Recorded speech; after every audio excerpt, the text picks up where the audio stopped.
সফলভাবে এই মত বিনিময় শেষে এখন সাংবাদিক বন্ধুদের সামনে, গণমাধ্যমের সামনে সংক্ষিপ্তভাবে আপনাদের সামনে ব্রিফ করছেন বাংলাদেশ জামাত ইসলামীর সম্মানিত আমির ডক্টর শফিকুর রহমান। মেহরবানি করে আপনারা একটু নীরব থাকবেন, ব্রিফিংটা কত সুন্দর পরিবেশে হতে পারে। এখন সাংবাদিক বন্ধুদের সামনে আজকের মত বিনিময় সভার উপরে ব্রিফ করছেন বাংলাদেশ জামাত ইসলামীর সম্মানিত আমির ডক্টর শফিকুর রহমান। আসসালামু আলাইকুম ওয়া রাহমাতুল্লাহ। আপনাদের সবাইকে আজকের এই ব্রিফিংকে স্বাগত জানিয়ে আমি সংক্ষেপে দুটি কথা বলতে চাই। আপনারা কালকে সকল গণমাধ্যম এই সংবাদ পরিবেশন করেছিলেন যে মাননীয় প্রধান উপদেষ্টা আজকে সমস্ত দলের জাতীয় নেতৃবৃন্দকে এখানে আহ্বান জানিয়েছিলেন। আমরা সেখানে এসেছিলাম। দল মত আমাদের ভিন্ন, আদর্শ আমাদের ভিন্ন, পথ আমাদের এক। পথটা হচ্ছে বাংলাদেশকে রক্ষা করতে হবে।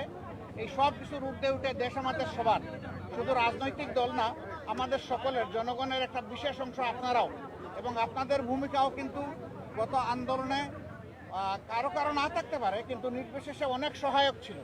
এই জন্য সেই ভূমিকার জন্যও আমি আপনাদেরকে অভিনন্দন এবং ধন্যবাদ জানাচ্ছি।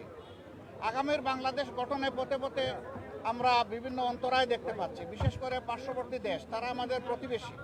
আমরা তাদের সাথে সৎ প্রতিবেশী সুলভ সম্পর্ক চাই, কিন্তু সাম্প্রতিক কিছু ভূমিকা ছিল অত্যন্ত উস্কানিমূলক, অসহিষ্ণু, অগ্রহণযোগ্য। আপনারা এটা দেখেছেন। মিথ্যা তথ্যের উপর নির্ভর করে বাংলাদেশকে কলুষিত করার জন্য এই সরকার এবং জনগণকে ব্যর্থ করার জন্য তারা দুনিয়ার বিভিন্ন জায়গায় অপপ্রয়াস চালাচ্ছেন এবং অপপ্রচার চালাচ্ছেন। আমরা এগুলার নিন্দা জানিয়েছি সকলে সম্মিলিতভাবে। আমরা একটা জায়গায় সবাই আমরা একমত হয়েছি যে আমাদের স্বাধীনতা সার্বভৌমত্বের ব্যাপারে কোনো ছাড় নয়। এখানে আমরা সিমেন্টেড থাকব, যেমন অতীতে ছিলাম, যেমন সম্প্রতি 5 আগস্টে এই 24 সালে আমরা ছিলাম, এটাই আমাদের অব্যাহত থাকবে।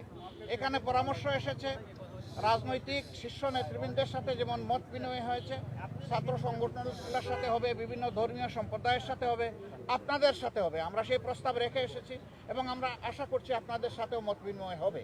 এই সমস্ত অংশীজনদের সাথে মত বিনিময়ের পরে একটা জাতীয় ঘোষণা আসবে সরকারের পক্ষ থেকে। আমরা সেই ঘোষণার অপেক্ষায় থাকব এবং এই ক্ষেত্রে আমাদের যার যা প্রয়োজনীয় পরামর্শ আমরা সেটা দিয়ে সরকারকে সহযোগিতা করব। আরেকটি বিষয় আমরা অত্যন্ত ক্লিয়ারলি আমরা জানিয়ে দিয়েছি, এক্সট্রিমিজম বা চরমপন্থা যে দিক থেকেই আসুক আমরা তাকে ঘৃণা করি। এটাকে আমরা কোনো অবস্থায় প্রশ্রয় দিব না এবং মেনে নেব না। এটা যে রূপ নিয়েই আসুক, সকল রূপের আমরা চরমপন্থাকে আমরা ঘৃণা করব এবং প্রশ্রয় আমরা দিব না কেউ। এই ব্যাপারে আমরা সকলে একমত হয়েছি। আরও অনেকগুলো বিষয়ে কথা হয়েছে। আমাদের দেশের ভাবমূর্তি নষ্ট যারা করছে তাদেরকে বুঝানো যে তোমরা আমাদের প্রতিবেশী, আমরা যদি ভালো থাকি তোমরাও ভালো থাকবা, আমরা ভালো না থাকলে তোমরা ভালো থাকবা কেমনে। এই বিষয়গুলো তো আসবে, অবভিয়াসলি আসবে। তো সেই বিষয়গুলো নিয়েও আলোচনা হয়েছে। আমরা আশা করছি জাতি ঐক্যবদ্ধভাবে ইনশাআল্লাহ আগামী দিনের সকল চ্যালেঞ্জ মোকাবেলা করে আমরা চূড়ান্ত সফলতার দিকে এগিয়ে যাব। চূড়ান্ত সফলতা অর্জন না হওয়া পর্যন্ত আমাদের ঐক্য অটুট এবং মজবুত থাকবে। চূড়ান্ত সফলতা এসে যাওয়ার পরেও প্রিয় দেশের জন্য আমরা ঐক্যবদ্ধ থাকবো। আপনাদের সকলকে ধন্যবাদ। আসসালামু আলাইকুম।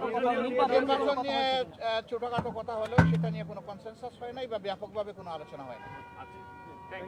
থ্যাংক ইউ, আপনাদের সকলকে সবাইকে ধন্যবাদ। ভালো থাকবেন সবাই। আরো দেখা হবে ইনশাআল্লাহ, আরো কথা হবে। আসসালামু আলাইকুম।